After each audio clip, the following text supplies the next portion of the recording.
Yeah, it's all done and dusted. Everton 19 out of 20, only on goal difference. Of course, Southampton are worse off than them, just 15 points from the 20 games so far. 03717223344. Everton fans, you can have your say on a manager that has been sacked after, well, just under a year in the job, 357 days.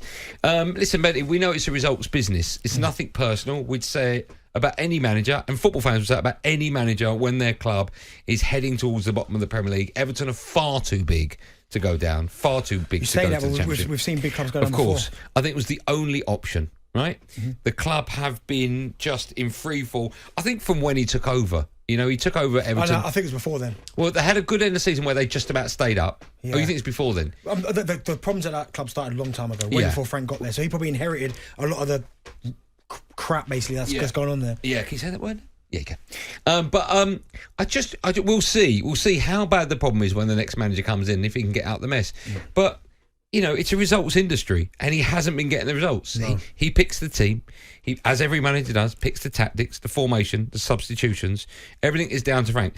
If Everton would be 6th or 7th or 8th, we'd all be sitting here, me included, saying, what a fantastic job at Everton he's done. When he took over, they were 16th, spiraling out of control, looking like they're going to be a championship club. But they're not, so we have to blame the manager. We blame the manager at Southampton. Yep. They've got a new manager. We've done it. We've seen it at Wolves. We questioned whether or not David Moyes, who has had an unbelievable tenure at West Ham, whether or not he'd be the right man. Bielsa went from Leeds. We questioned Brendan Rodgers when Leicester were in the bottom 3 as well. That's what happens in football. Right decision, wrong decision. Should they have waited? They've got a few. I think 10 days now until they play Arsenal. That one live on talkSPORT, by the way. But it was the only decision, wasn't it? Yeah, I think so. When you look at what Everton have done and what they've become, and as I said, I know it's not solely his fault because of what's gone on before him, but at the same time, he's the manager. You've got to, when you get to a football club, I know they survived, but I expected Everton to look better this year, if I'm honest. And a lot of that does come down to good coaching. You'd have to say good coaching, but unfortunately, it just wasn't good enough. I mean, as you said there, Everton sitting in the bottom 3, I just didn't think would happen. I know I look at some of the recruitment, some of the signings they've made, they've not worked. I mean, normal pay was like, what, £18 million? They needed a goal scorer at the time. He doesn't score any goals. Calvert-Lewin, unfortunately, can't stay fit in the minute. And it's not been great. I mean, even if you look at Everton managers that have played more than 38 games, like Lampard's win rate is rock bottom, 23.7% win rate.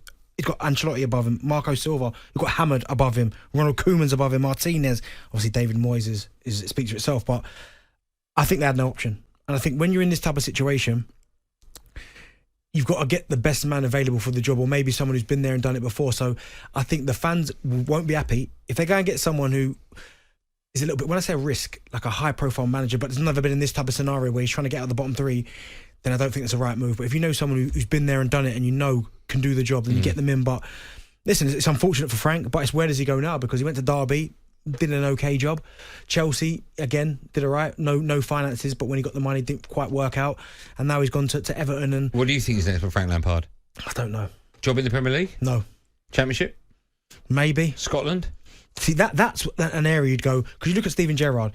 He went up there, was successful, and then he felt ready. You can build your profile up. You can build your profile up, come to Villa, started off okay, didn't end great. And then, again, we spoke about a manager coming in and turning things around. Look at Unai Emery.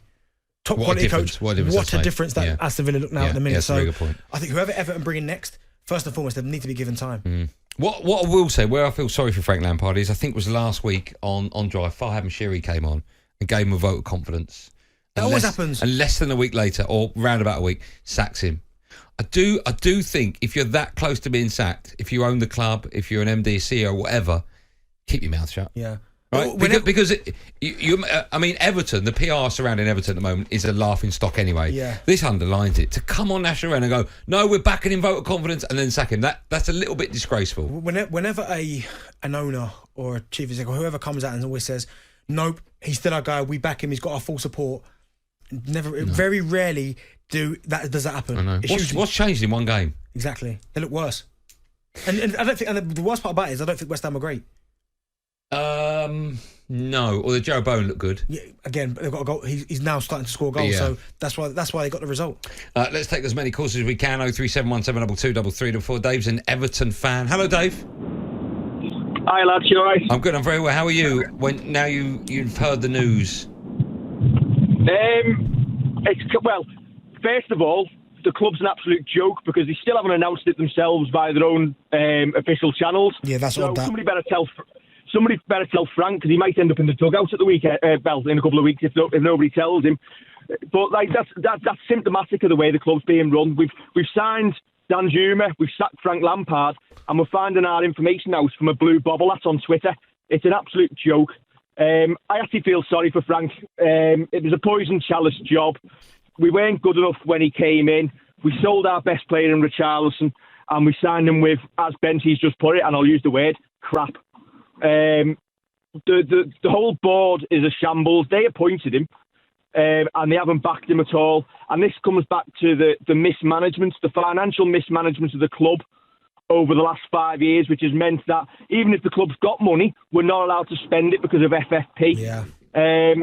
So what do you do? At the end of the day, I couldn't find a goal scorer in that squad, so I'm not entirely sure how Frank was either. Listen, has he been great? Tactically poor at times.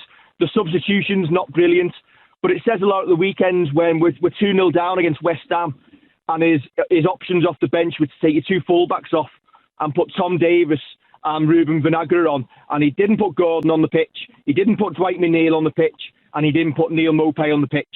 And that says it all. And then straight away afterwards, you've got your board members who have gaslighted the fan base and continue to do so. Graeme Sharp, the latest at the weekend, talking to the press saying it's the fans' fault and we're kicking cars now. So that's new to us all. It's all out civil war at the club between the fans and the board. And listen, most fans have now said, yeah, Frank has got to go. Dave, sorry to interrupt you. Dave, sorry to interrupt you. Who do you want to see come in?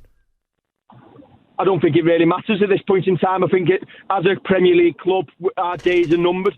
It's like looking at the Titanic and hoping it's going to change course, and it's just not. I think whoever we bring in needs to be somebody who is going to be there at least for the next couple of years to try and get us back out of the Championship.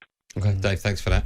Keep the calls coming in 03717 22 What I will say is that there's a half season left.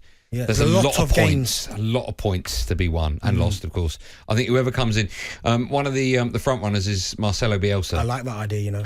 Yeah, I think Andy Jacobs made a very good point when I did the handover with him that he does need a sort of a pre-season. Yeah, to get the players up and running. But, but I think Sean Dyche should be a great appointment. Yeah, either one of them two. His chair, sorry. But Bielsa is I like the idea of that because he will make them work, make them hard to beat. Actually, then again, organised when he was at Leeds. Maybe not. No, they're going to be involved in quite a lot of 5-4s, aren't they? Yeah. talkSPORT Drive with Andy Goldstein. Monday to Friday afternoon from 4 on AM, on DAB, via the talkSPORT app and on your smart speaker. talkSPORT.